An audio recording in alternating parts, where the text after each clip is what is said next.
Hello, আসসালামু আলাইকুম। আমরা গত ভিডিওতে বলেছিলাম যে আমরা লিঙ্কডইনের বিজনেস ফিচার্সগুলো কি কি বা আসলে লিঙ্কডইনের বিজনেস পেজ সম্পর্কে হালকা ধারণা দিয়েছিলাম, সম্পর্ক দেখিয়েছিলাম লিঙ্কডইন কোম্পানি পেজ এবং শোকেস পেজের ভিতরে। আজকে আমরা মূলত আজকের ভিডিওতে লিঙ্কডইন কোম্পানি পেজ খুলবো, কিভাবে খুলতে হয় সেই জিনিসটাও আমরা দেখবো আজকে সরাসরি। তো চলেন শুরু করি। লিঙ্কডইন কোম্পানি পেজ খোলার জন্য আমরা প্রথমত কোথায় যাব? আমরা গত ভিডিওতে দেখেছিলাম আমরা যাব ওয়ার্কে যাওয়ার পর সব নিচে আমরা পাচ্ছি একটা অপশন, সেটা হচ্ছে ক্রিয়েট এ কোম্পানি পেজ। এই কোম্পানি পেজ যখন খুলবেন আপনারা, তখন একটা জিনিস মাথায় রাখবেন যে যে অ্যাকাউন্ট থেকে আপনারা কোম্পানি পেজ খুলবেন সেই অ্যাকাউন্টে যাতে কয়েকটা কানেকশন থাকে, ঠিক আছে? 5 থেকে 6টা বা 10টা যাতে কানেকশন থাকে, তারপরে এটা ট্রাই করবেন, না হলে কিন্তু হবে না, আপনাকে বারবার ফেল দেখাবে। তো আমরা কোম্পানিতে ক্লিক করি। আমরা যেহেতু কোম্পানি পেজ খুলবো, তারপরে আমরা শোকেস পেজ, তারপরে এই পেজটা আমরা দেখবো। তো কোম্পানি পেজ আমরা ক্লিক করি। কোম্পানি পেজে ক্লিক করার পর আমরা যদি প্রথমত ওভারভিউটা দেখি, যে বামে আমাদের পরিবর্তন করার অপশন দিচ্ছে এবং ডানে সেই প্রিভিউটা দেখার অপশন দিচ্ছে। তো পরিবর্তন কি কি করতে হবে? পেজ আইডেন্টিটি, অর্থাৎ আপনার পেজের যে আইডেন্টিটি বা পরিচয়, সেটা যেমন নেম, কোম্পানি, তারপর হচ্ছে ওয়েবসাইট, এরপর কোম্পানি ডিটেলস দিতে হবে, এরপর আপনার লোগো, এরপর ট্যাগলাইন। তো আমরা এখানে পরিবর্তন করব আর এই ডান দিকে সে প্রিভিউটা দেখব। তো আমরা এখানে নেম দিই, আমাদের কোম্পানির নেম, আমাদের প্রথম স্কুলের নাম অনুযায়ী আমরা নেমটা দিই, অর্থাৎ আমাদের কোম্পানির নেম দিলাম প্রথম স্কুল। এরপর এখানে আমাকে বলছে যে this public URL is already in use, অর্থাৎ আমাদের এর আগে প্রথম স্কুলের অলমোস্ট একটা লিঙ্কডইন পেজ খোলা আছে, যার কারণে এই যে আমাদের linkedin.com/company/প্রথম স্কুল এই ইউআরএলটা তারা নিচ্ছে না। সেক্ষেত্রে আমার নেমটা অবশ্যই আলাদা হতে হবে, মাই প্রথম স্কুল আমরা এটা দিলাম। যখন আমরা এই নেমটা দিলাম, সেটা কিন্তু যেমন লিঙ্কডইনে ইউআরএলটা নিয়ে নিচ্ছে তারা, সেক্ষেত্রে আর কোনো ওই রেড যে সাইনটা দেখাচ্ছিল পূর্বে, সেই সাইনটা তারা দেখাচ্ছে না। এখন সাইনটা দেখাচ্ছিল কেন? কারণ অলমোস্ট প্রথম স্কুল নামে একটা লিঙ্কডইন পেজ ছিল আমাদের, যার কারণে তারা বলছে যে প্রথম স্কুল এই নামে একটা পেজ আছে, এটা আর খোলা যাবে না। এরপর হচ্ছে ওয়েবসাইট, অর্থাৎ আপনার যে কোম্পানি, আপনি যে কোম্পানির জন্য পেজ খুলছেন, সেই কোম্পানির নিশ্চয়ই একটা ওয়েবসাইট থাকবে, কারণ এখন প্রত্যেকটা বিজনেসেরই অনলাইন হোক অফলাইন হোক তাদের একটা ওয়েবসাইট আছেই। তো এক্ষেত্রে আমার ওয়েবসাইটটা দিতে হবে। আমরা ডান দিকে প্রিভিউটা দেখতে পাচ্ছি যে মাই প্রথম স্কুল এখানে উঠছে। তো আমরা এখানে আমাদের ওয়েবসাইটটা দিই। এখানে ওয়েবসাইটটা দেওয়ার পর এখানে কোম্পানি ডিটেলস আমাদের চাচ্ছে। এখন ওয়েবসাইটটা আসলে আপনার যে বাইরের কাজ করবেন, অথবা আপনার যখন আপনি নিজের কোম্পানি পেজ খুলবেন, নিশ্চয়ই ওই কোম্পানির যেটা ওয়েবসাইট সেটাই দিবেন, অন্যটা না। এরপর হচ্ছে ইন্ডাস্ট্রি, অর্থাৎ এই কোম্পানির আসলে কোন ইন্ডাস্ট্রির ভিতরে পড়ে। আমরা এখানে অনেকগুলো ইন্ডাস্ট্রি পাবো। তো প্রথম স্কুল হচ্ছে একটা এডুকেশন ওয়েবসাইট। তো এখান থেকে আমরা দেখি, মূলত এখানে আসছে আমাদের ই লার্নিং একটা বিষয় থাকছে। আমরা ই লার্নিং যেটা, এটাই মূলত সিলেক্ট করি, অর্থাৎ অনলাইন লার্নিং একটা প্রোগ্রাম হচ্ছে প্রথম স্কুল। স্কিল ডেভেলপমেন্ট সকল ধরনের কোর্স, শুধু না, আপনার বাচ্চাদের অর্থাৎ অন থেকে শুরু করে একদম দ্বাদশ শ্রেণী পর্যন্ত, ইভেন আমাদের স্টুডেন্ট ফোরাম আছে, সেগুলোতে আপনারা চাইলে যুক্ত হতে পারেন। এছাড়াও বিভিন্ন জব ইন্টারভিউ সহ বিভিন্ন জবের প্রিপারেশন সহ সব ধরনের ভিডিও প্রথম স্কুলে আসছে আগামীতে, সবকিছু এক জায়গাতেই পাবেন আশা করি। তো আমরা এখানে ই লার্নিং প্ল্যাটফর্মটা দিলাম। এরপর কোম্পানির সাইজটা আমাকে দিতে হবে, যে আমার কোম্পানিতে কতজন এমপ্লয় আছে। তো এখান থেকে আমরা দিলাম আপাতত 2 থেকে 10 এমপ্লয়।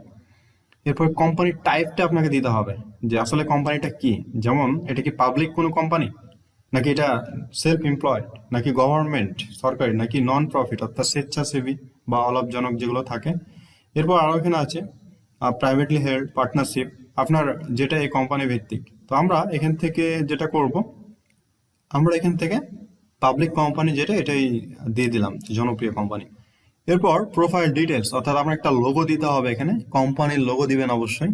আমরা কিন্তু লিঙ্কডইনের যদি বিজনেস পেজ কাস্টমাইজটা সঠিকভাবে জানি, বা এই খোলার ক্ষেত্রে প্রত্যেকটা জিনিস স্টেপ বাই স্টেপ দেখবেন, ভুল করবেন না, এগুলো একটা কোম্পানির আইডেন্টিটি বহন করে। এখান থেকে আমরা দেখলাম পেজ আইডেন্টিটি, তারপর প্রোফাইল ডিটেলস, আমার একটা লোগো দিতে হবে এখানে, অর্থাৎ আমার কোম্পানি যেটা লোগো আমাকে সেটা ব্যবহার করতে হবে। আমি লোগোটা ব্যবহার করি, ওকে, লোগো ডান। এখানে ডান দিকে সেই লোগোটা আপনারা দেখতে পাচ্ছেন। এরপর একটা ট্যাগলাইন দিতে হবে। একটা কোম্পানির অবশ্যই ট্যাগলাইন থাকবে। প্রত্যেকটা কোম্পানির আলাদা আলাদা ট্যাগলাইন থাকে। যেমন গ্রামীণ ফোনের ট্যাগলাইন হচ্ছে কি, চলো বহুদূর, আগে চলো কাছে থাকুন। এই যে ট্যাগলাইনগুলো, এটা একটা কোম্পানির আইডেন্টিটি বহন করে। প্রত্যেকটা কোম্পানির আলাদা আলাদা মূলত ট্যাগলাইন থাকবে। তো আমরা এখানে একটা ট্যাগলাইন ব্যবহার করব, অর্থাৎ একটা স্লোগান আর কি। নেভার স্টপ লার্নিং, এটা দিলাম আমাদের, এটা ট্যাগলাইন আপাতত আমার যেহেতু মাথায় আসছে না, আমি এটাই দিয়ে দিলাম। প্রথম স্কুলের ট্যাগলাইন দিলাম নেভার স্টপ লার্নিং। আমরা প্রথম থেকে আরো একবার দেখে আসি আসলে কি কি করলাম। আমরা যখন কোম্পানি পেজ খুললাম, প্রথমেই যেটা চাইলো সেটা হচ্ছে আমার পেজ আইডেন্টিটি, আমার কোম্পানি পেজের নেম, তারপর সেটা অনুযায়ী তারা এখানে ইউআরএলটা নিল। এরপর আমার ওয়েবসাইটটা আমাকে দিতে হলো, কোম্পানি ডিটেলস দিতে হলো, যে ইন্ডাস্ট্রি কি আমার, কোম্পানি সাইজটা আমাকে বলে দিতে হলো যে আসলে কতজন এমপ্লয় কাজ করে, সেটার এমপ্লয়ের উপর ভিত্তি করে তারা এটা সাইজটা নির্ধারণ করে। তারপর কোম্পানি টাইপটা আমি বলেছি। এরপর আমরা একটা লোগো দিয়েছি এখানে। এরপর আমরা একটা ট্যাগলাইন দিয়েছি। এবার এখানে টিক মার্ক দিতে হবে যে I verify that I am authorized representative of this organization and have the right to act on its behalf of the creation and management of this page. আচ্ছা, যাই হোক, এটা আপনি যে সঠিক তথ্য দিয়েছেন সেটার জন্য তারা এখানে টিক মার্ক দিতে বলছে, ভেরিফাই করে দিতে বলছে। আমরা এখানে টিক মার্কটা দিয়ে দিই। এরপর আমরা যদি ডান দিকে একটু তাকাই, আমাদের পেজ প্রিভিউটা যদি আমরা দেখি, মাই প্রথম স্কুল আমার company name, never stop learning এটা আমার ট্যাগলাইন, আর ই লার্নিং যেটা, এটা হচ্ছে আমার ইন্ডাস্ট্রি। আর এখানে আমার ফলো কথাটা উঠছে, অর্থাৎ আমার পেজে ফলো দিবে। আমরা প্রোফাইলে যেটা বলতাম কানেকশন, সেটা হচ্ছে যেহেতু এটা কোম্পানি পেজ, এখানে অবশ্যই আমার পেজে ফলো দিবে যারা আমার ক্লায়েন্টস আছে বা যারা আমার কমিউনিটিতে থাকবে, অথবা যারা আমার এই পেজের কাস্টমার তারা। এবার এখানে আমরা ক্রিয়েট পেজে ক্লিক করি। ওকে, আমাদের পেজটা কিন্তু ডান। তো এখন আবার এই যে উপরে আমরা পেজটা দেখতে পাচ্ছি মাই প্রথম স্কুল, এই জায়গাতে একটা প্রবলেম হবে আপনাদের, যে অনেক সময় পেজ আপনাদের নিবে না। আমি প্রথমেই বলে দিয়েছি এই জন্য যে আপনি অন্তত 10টা মতো কানেকশন নিয়ে আসবেন, অথবা 5টা কানেকশন নিয়ে আসবেন, তারপর একটা পেজ খুলবেন, তার আগে না। এবার আমাদের এই পেজটাকে কাস্টমাইজ করতে হবে, যেমনটা আমরা প্রোফাইল কাস্টমাইজ করেছিলাম আমাদের নিজস্ব ব্যক্তিগত তথ্য দিয়ে। এবার আমাদেরকে পেজটাকে একটু কাস্টমাইজ করতে হবে আমাদের কোম্পানির তথ্যগুলো দিয়ে। তো আজকে আর এগোবো না, নেক্সট ভিডিওতে আমি দেখাবো যে একটা বিজনেস পেজ আসলে আপনি কিভাবে কাস্টমাইজ করবেন সঠিকভাবে। আজকের ভিডিওটা কেমন লাগলো অবশ্যই কমেন্টের মাধ্যমে জানাবেন। কোনো প্রশ্ন থাকলে সেটাও জানাবেন। ডেসক্রিপশন বক্সে আমাদের ফেসবুক গ্রুপের লিংক আছে, আমাদের গ্রুপে জয়েন হতে পারেন। এছাড়াও আমাদের বিভিন্ন স্কিল ডেভেলপমেন্টের ফ্রি কোর্স করার জন্য আমাদের ওয়েবসাইট ভিজিট করতে পারেন। যে কোনো কোর্স বিনামূল্যে এনরোল করতে পারেন। আপনাদের যে কোনো প্রবলেম হলে, স্কিল ডেভেলপমেন্ট, ফ্রিল্যান্সিং, ক্যারিয়ার নিয়ে যে কোনো প্রবলেম হলে আমাদের ফেসবুক গ্রুপে পোস্ট করবেন, আমাদের মডারেটররা আপনাকে ইনস্ট্যান্ট হেল্প করবে। তো নেক্সট ভিডিওতে আবার দেখা হবে। ধন্যবাদ সবাইকে, সে পর্যন্ত ভালো থাকবেন।